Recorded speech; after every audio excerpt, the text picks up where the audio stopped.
In this episode of Carpe Diem, There are about 2 million pensioners in Canada who are at risk of losing part of their pension.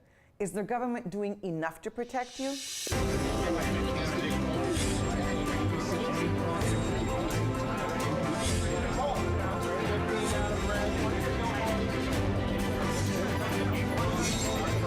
Carpe Diem, seizing the day for Canadians as we age. Welcome. In today's episode, we're going to hear from our experts about pension protection in Canada. First, let's go to Leah Bolden and meet this week's Zippy Zoomer. My heart belongs to Daddy. He treats me so well. We are back with our latest and greatest Zippy Zoomer. She's 61 years old and she is a performer. Let me introduce Salve.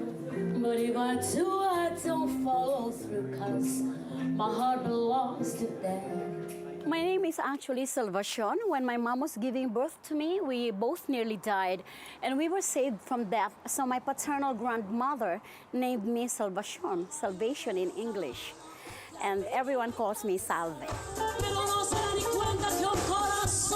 I'm one of 6 children, 4 girls, and all my sisters perform professionally. Someday. I started performing when I was 2 years old, and then professionally I started when I was 13 and a half years old. It is a beautiful sight. We're happy tonight. I'm walking in a wind. We arrived here from Sydney, Australia in 1986, and we were music entertainers. Who's we? My husband and I. No pretendo ser tu dueña. No soy nada, yo no What do you think? All her craziness. I love her. Oh, look at that. And the lighting changes. Oh my gosh, look at this. The energy's great, and it sure shows in her music and her stage presence, without a doubt. It's wonderful to watch, and it's very engaging as well. Yeah, if only we could all have that kind of energy, right? I wish I had that energy. And I wish I could sing. Oh, no, that's way too high. I want an easy one like it. There you go, you can do that. Perfect. Just the way you tonight. There you go, some amazing singing. If you have a Zoomer to nominate, don't forget to nominate them at zippyzoomer@carp.ca. Let's get right to today's topic. Wanda, pension protection is a CARP priority. Why? Carmen, it's egregious that individuals can spend decades of their lives working for a company, planning for their retirement, saving through their pension, only to hit poverty when they become a pensioner. Our members are up in arms about this and think it's time for a change. Oh, Andrew, you agree with that? Absolutely. In Canada, members of underfunded pension plans do face a perfect storm with a corporate environment, regulatory environment, and an insolvency environment that can work against these type of pensioners. Charlie? Well, there's absolutely no way in God's green earth should a person work his whole working life to retire to have his pension at risk. Part of our compensation was wages and benefits, and nobody in making a working life decision would work for a company that didn't offer a good pension plan. And to have them not fulfill the pension promise on retirement is absolutely unbelievable. Is your pension at risk? We'll hear from retirees who will share their stories about living with pension cuts. Still ahead on Carpe Diem. And out of work. This is probably about the lowest I've ever seen the mill. My wife and I, we now have to not only the pension.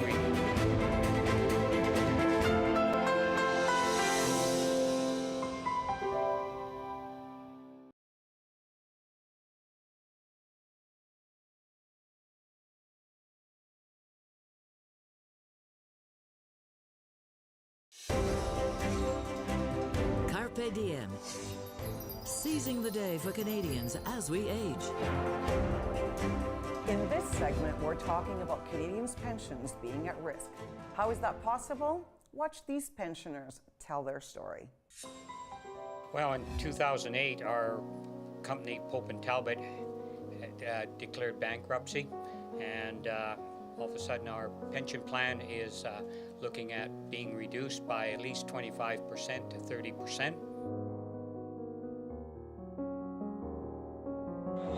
because they all remember this day. In 2008, when the bankrupt owner of the mill closed it, putting hundreds of men out of work.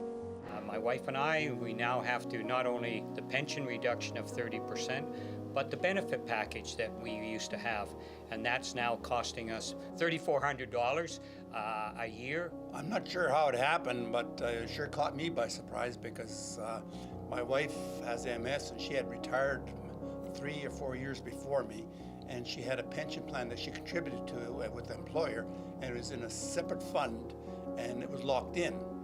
And I had been retired for 5 years, and all of a sudden somebody tells me, you've lost 30% of your pension. And I'm thinking, how can I lose it? Andrew, you're fighting for Sears employees that have lost their pensions. How did that happen? Sears had had a struggling retail environment for many years, which was very well known to all people observing Sears. It had an underfunded pension plan. And in the years prior to its insolvency filing, which occurred in June 2017, it had paid out over $3 billion in dividends to shareholders, $3 billion. So the corporate environment permitted this type of payment. The regulatory environment did not, in our view, take sufficient steps to prevent and protect the pension. And that's the Canadian government. In particular, Ontario.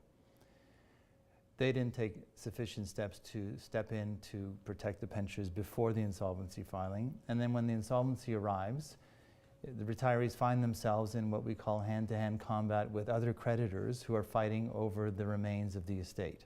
And this is not an acceptable situation for pensioners. And this is resonating with you? Oh, totally. They're picking up the carcass, and they're up against some pretty high-end lawyers out of representing the companies, and the pensioners are trying to afford equally in terms of legal support and finding themselves up against it in terms of having fight their battles. Yeah. And you made a very good point at the beginning about what a pension benefit is, because this gets lost in the arguing and the debate, and even in the corporate positioning that we see.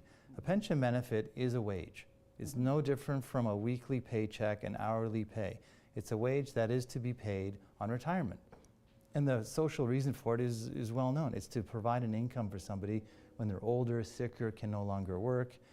And that's the deal. Well, that's absolutely right. I mean, our compensation package was wages plus benefits. Right. And that benefit package included a pension that also had benefits. Now, one of the things that get lost is when they take a 30% reduction, they lose all their medical benefits as well, and those costs have just continued to escalate. And what's crazy about this is that we're seeing this at Sears. This isn't coming out of the blue. We have seen this replay itself at other organizations. We've, Hope and Talbot. It's Groundhog's Day all over again. Ouch. So it's a very good point, because you're right. We do see it a lot in our practice. Why is this recurring? And it's, as I said, the three perspectives that we talk about: corporate, regulatory, and insolvency. So we see retirees now becoming more active. Your organization is doing a fantastic job with this. Not waiting around for insolvency to happen. They can see the clouds forming on the horizon early, and they take steps. And they did take steps on Sears, but wasn't enough. And what have our political parties said on and off the campaign trail? Dean Atwell reports. It was a high-flying, high-tech company. But in 2009, Nortel flamed out, declaring bankruptcy. I was a Nortel pensioner. I saw my pension cut by around close to 50% when they went belly up, and sat there and watched some of the executives get huge bonuses, as Sears is doing right now. That was Richmond resident Clyde Brown, one of 20,000 individuals whose pensions were impacted by the Nortel bankruptcy almost a decade ago. We have been fighting in the House of Commons on the Nortel issue for months and months and months. This Conservative government may have allowed pensioners who kept that company going to be sold out. We know it's wrong. You feel it's wrong. We agree with you. This is something that doesn't have any easy answers, but certainly we will approach supporting people with the same sense of responsibility and compassion that Canadians expect of us. Charlie Trudeau says that it doesn't have an easy answer. The whole point about the thing is that when we're up against it, and maybe why it isn't easy, is because of the lobbyist. We're up against some very high-end lobbyists in trying to protect retirees' rights. There are banks and there are other lobbyists who are saying, you know, if you do this, it's going to discourage investment, it's going to increase interest rates, and it's going to have all these terrible impacts. But the UK and the United States don't have a problem with it. They have good pension protections there. Such an important point. Why are Canadians second-class citizens? How is it that when a company like Nortel or Pope & Talbot or Sears goes under, the US pensioners get 100% of their pensions, and the ones in Canada take such a significant haircut? The short answer is the regulatory regimes are a bit different.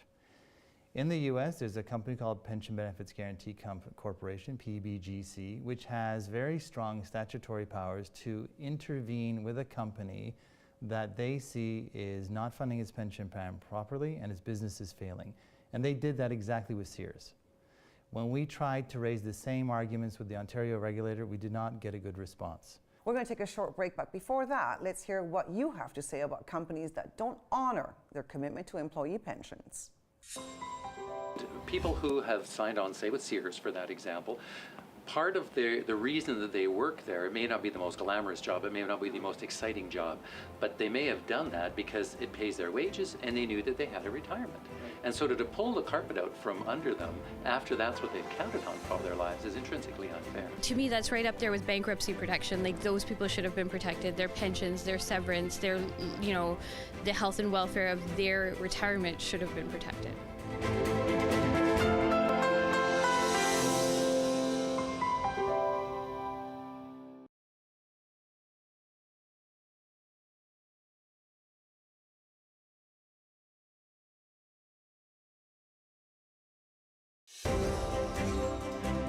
Carpe Diem. Seizing the day for Canadians as we age. Welcome back. We're discussing Canadian pensions. How can we do a better job of protecting them? Andrew? The solutions include, at the corporate level, restricting dividends and bonuses for companies with underfunded pension plans. At the regulatory level, passing legislation that gives our regulators more strength, number one, but number two, using the existing legislation by the regulators to intervene earlier, because it's our position they do have that ability. There's a very good example in this province, British Columbia, with respect to Catalyst very recently, where the government took a step, which we think was a great idea, to tell Catalyst that if it's planning to sell any of its business, it can no longer rely on the previous funding relief that it was enjoying, that let it pay less money to the pension plan, and would have to fund the entire deficit. And that, in our observation, changed Catalyst's behavior and led to the current deal with Paper Excellence, which is underway and not over yet, but it was a very effective move by the BC government. But that's not consistent in Canada. It's not consistent across all the provinces, and unfortunately it did not happen in Ontario. Well, and it hasn't always happened in BC. I remember there was a softwood lumber dispute, a bit of a windfall gain. Charlie? Yeah, that goes back to the first time the states imposed the softwood lumber tariff on the U.S. markets, but we won that case, and then the monies were repatriated back to the Canadian operations, and Pope & Talbot received $127 million in terms of money that came back. And actually the superintendent of pensions wrote to them, to the board, and said, you know what, your pension fund is probably not up to snuff to where it should be, and maybe you should consider, just consider putting a bit of money into it. I think at the time they were maybe 20 million underfunded, and they had 127 US, which was about 140 or 50 Canadian. They could have taken that portion, funded the Pope & Talbot pension fund, but no, the money went back to the States and probably got, I'm not sure, I probably can't say this, but I will anyway, it probably got distributed to the shareholders. Yeah. The core problem is companies are continued to allow to run a pension plan in an underfunded state. And that, I think, comes historically from a notion that you may have heard about, too big to fail. GM, Stelco, these are all Nortel, huge companies. No one would imagine that they could fail. So the regulators in the law sort of turned a blind eye to the fact that these pension plans were underfunded because the company would continue, the benefits would be paid.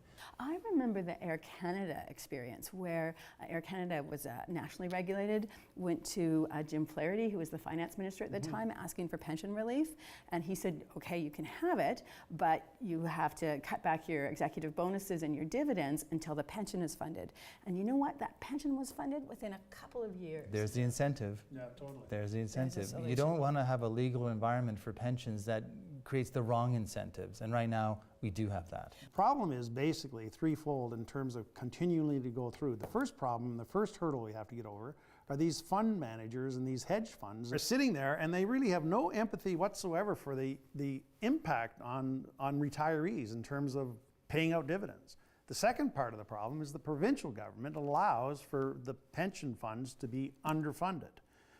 The solution to that is in bankruptcy, the federal government needs to step up and say, look, the BIA, the Bankruptcy Act, and the Creditor Protection Act need to be strengthened so that if there is a bankruptcy, that there's a provision there that says when you're divvying up the corpse, pensioners need to be at the table. And presently, we're in the corridor. Pensions earned, pensions deserved. Carpe held a National Day of Action. Here's a report from Z News in Ontario. I worked for Sears Canada for 34 years. Mr. Trudeau in the bankruptcy laws has just made 16,000 retirees into poverty. Over 2,000 concerned pensioners and volunteers have united all across Canada today for Carpe's National Day of Action to demand that MPs commit to better protection for pensioners. We've reached out to all our members, and all of them together are going to be reaching out to their respective MPs to demand that pensioners be put first, be given super priority status. I'll be 75 in May. Do I go back to work?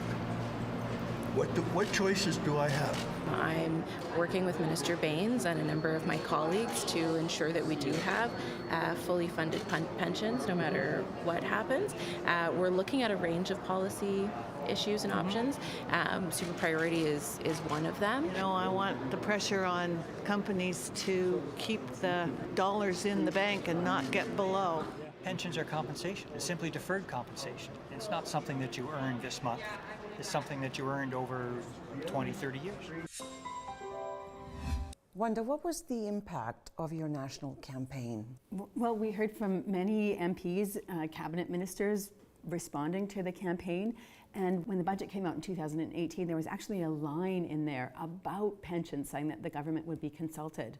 But you know, at the time that we're filming this, we haven't heard those consultations come into action. It was, first of all, it was promise of talk, not a promise of solution, but even that talk hasn't been delivered. So I know that our members care about this. 95% of our members, when we polled them, said that the government should provide for super priority.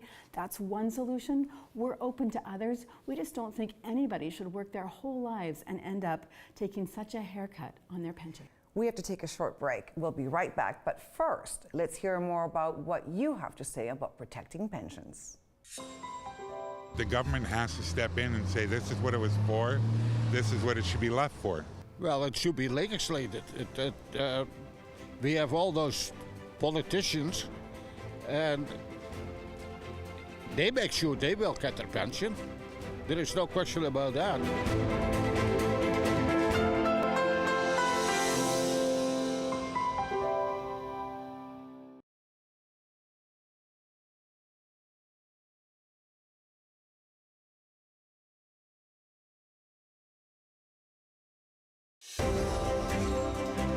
Carpe Diem. Seizing the day for Canadians as we age. It's now time for our panel's final thoughts on pension protection. Charlie? Well, you know, in terms of the pension promise, and I keep using that term and I've maybe overused it, but there is a pension promise that's out there for people who have spent their working lives, and that pension promise should be kept. As I said before, nobody would make a working life decision that would work for a corporation that didn't promise a pension fund at the end of the day. And for them to not deliver on it is if, for instance, if you cut someone's lawn for a year and he said, you know, at the end of the year, I'll pay you for cutting lawn. And you go religiously every Tuesday and cut the guy's lawn, and on December 31st, he looks at you and says, geez, Charlie, you know, I'm sorry, you don't have any money, I can't pay you. Is that right? It's a good way to put it. So the tools are out there in the Canadian legislative and regulatory landscape. They have been used sporadically in the BC Catalyst example, in the Air Canada example. It's not a simple problem, but the tools are out there. And legally, we say, back up. Don't wait for an insolvency fight to arrive. Don't require retirees to run to lawyers like me to protect them in insolvency proceedings, as much as I'm seemingly arguing against my own practice, because that's not the right solution. The right solution is to create the right incentives at the corporate level to stop dividend payments with an underfunded plan. Don't permit a company to run an underfunded plan. Those days are over. The too big to fail, that's a different era, and it did not work out. From the regulatory perspective, provincial regulators need to step up and become more proactive early on, looking at what a company is doing, its performance, whether it's abusing or exploiting solvency relief that allows it to pay less into the plan and make their problem worse. Get in there, order investigations, even order a pension plan wind-up earlier, but before insolvency. We can always battle it out in insolvency. It's not the ideal solution. We have the Supreme Court of Canada case, which we think helps us. But that's a war, and that should not be happening to Canadian retirees. I know I speak for our CARP members who passionately believe that pensioners need to be protected in retirement. And I'm asking our viewers to also take action. Go to carp.ca/pensions, send your MP a letter, let them know that it is not okay. People who have spent their lives working for a pension benefit need to receive that. They should not be spending their retirements in poverty. Thank you, Charlie, for being with us. Andrew, of course, and Wanda, always a pleasure to have you on the set with us. And that's the show. Remember, as our CARP president, Moses Neimer, always says, the best way to keep going is to keep going. So stay zippy, and Carpe Diem sees your day.